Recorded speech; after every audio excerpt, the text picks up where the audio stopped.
Hello students, आज हम class 9th का chapter number 9 force and laws of motion के बारे में पढ़ेंगे। इससे पहले हम ये जानेंगे कि हमने चैप्टर नंबर 8 मोशन यानी गति में हमने क्या चीज़ पढ़ी है, गति क्या होती है, गति के बारे में पढ़ेंगे। गति यानी क्या? यदि कोई वस्तु एक स्थान से दूसरे स्थान पर जाती है तो हम बोलते हैं कि वो गति कर रही है, वो गमन कर रही है। तो जब कोई वस्तु अपना स्थान परिवर्तन करती है तो हम बोलते हैं कि वस्तु ने गति की। तो स्थान बदलना या वस्तु का गमन करना ये मोशन कहलाता है, गति कहलाता है। जैसे हम हमारे आसपास देखते हैं कि साइकिल, कार, ट्रक, बस सड़कों पर दौड़ रही है, ये गति कर रही है। भाई आकाश में पक्षियों का उड़ना ये भी एक गति है, पानी में मछलियों का चलना ये भी गति है, पानी में जो मछलियाँ तैरती है वो भी गति है। इन गतियों के कितने सारे हमने एग्जाम्पल देखे हैं।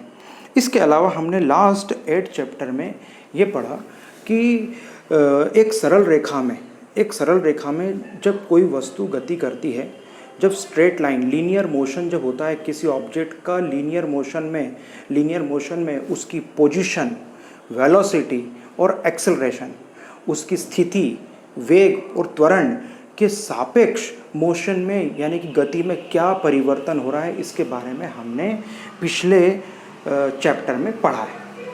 अब हमने ये भी देखा है कि जो मोशन होता है, जो गति होती है, वो गति एक समान भी होती है और असमान भी होती है, यूनिफॉर्म भी होती है और नॉन यूनिफॉर्म भी। कभी यूनिफॉर्म होती है, कभी नॉन यूनिफॉर्म होती है।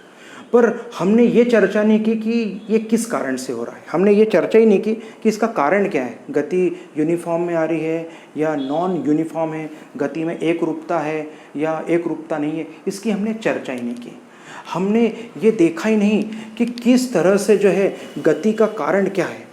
अब हम यहाँ पर चर्चा करेंगे कि गति के कॉजेज़ क्या है, गति का कारण क्या है, इसके बारे में हम जानेंगे। एक एग्जांपल देखते हैं हम कि अगर एक बॉल ली, उस बॉल को धीरे से ठोकर मारी आपने, तो ठोकर मारने के बाद में बॉल जो है, जो गेंद है, वो कंटिन्यू गतिमान अवस्था में नहीं रहती।